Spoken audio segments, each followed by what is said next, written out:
All right, welcome. Today we're going to do something a little different. We are going to dive deep into a single ancient Sanskrit verse. Yeah, just one. And we're going to see if it holds a powerful roadmap for our, let's face it, pretty chaotic modern lives. And this whole journey starts with a question that I'm willing to bet we're all wrestling with. I mean, this is the big one, right? In a world that is constantly screaming for our attention, 24/7, where do you actually find that sense of true focus, of real fulfillment? We're just constantly being pulled in a million different directions, bombarded with notifications and noise. It is a genuine struggle to hang on to what actually matters. But what if the answer isn't in some new productivity app or the latest life hack? What if it's been hiding in plain sight for centuries, inside a piece of ancient wisdom? Kind of cool to think about, right? Let's take a look. Okay, here it is. Now I know at first glance it probably looks like some kind of mysterious ancient code. And you know what? In a way it is. This is the verse we're going to unpack together. It comes from the Vedantic tradition of Hindu philosophy, and trust me, every single word here is just loaded with meaning. So what's the deal with it? Well, at its very core, it's a declaration, a really powerful expression of reverence and homage to a spiritual master, a guide named Govinda. But, and this is the really important part, Govinda represents so much more than just a person. The verse wraps up with this one phrase, pranata smyaham. It literally means, I bow to. Now, I get it. The idea of bowing might sound a little outdated, but let's reframe that.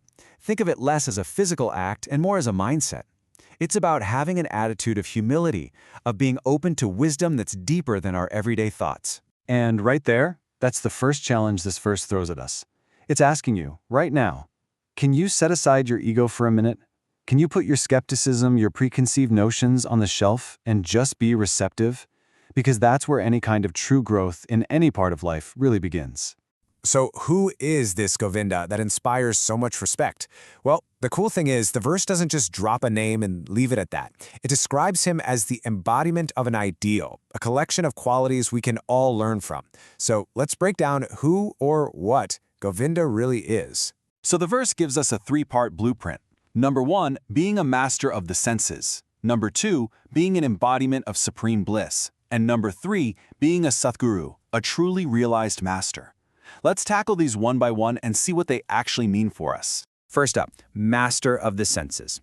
This points to a state of complete self-control, discipline, freedom from all those worldly distractions that are constantly pulling at us.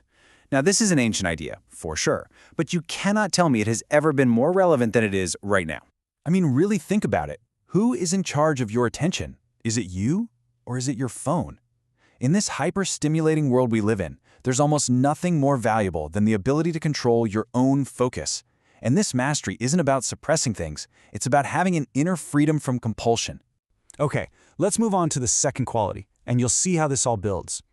The verse says that Govinda's very nature, his default state, is paramanandanam, which translates to supreme bliss.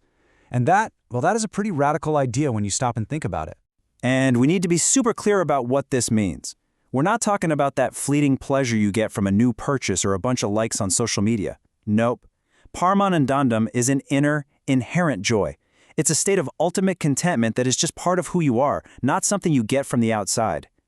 So here's the coaching point. This really challenges us to reevaluate our own definition of happiness. Are we chasing temporary highs, or are we trying to cultivate lasting contentment?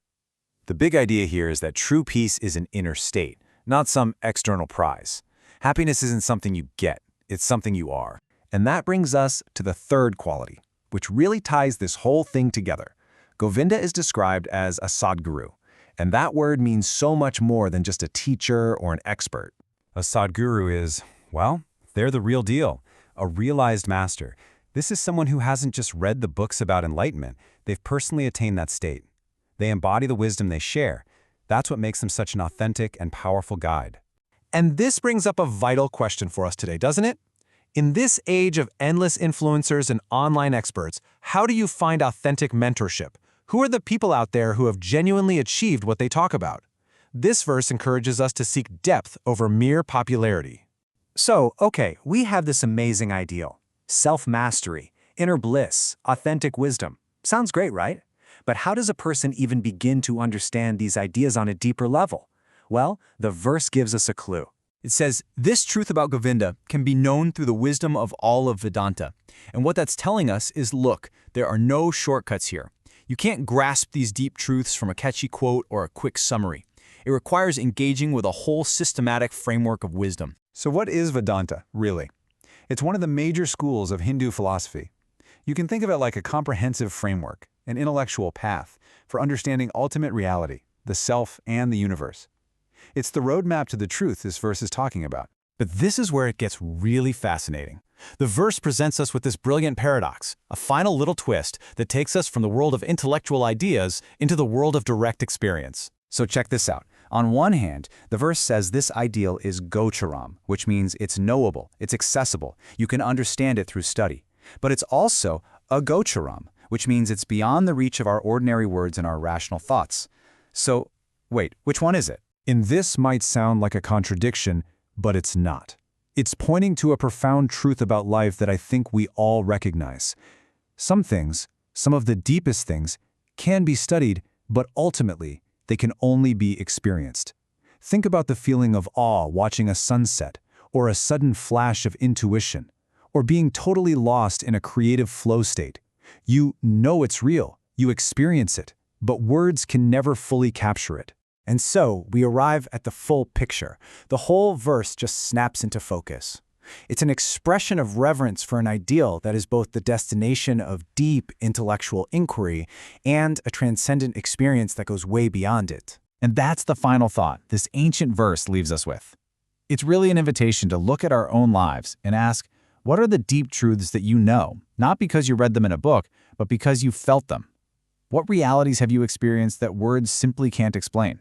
Thanks for joining me on this Explainer.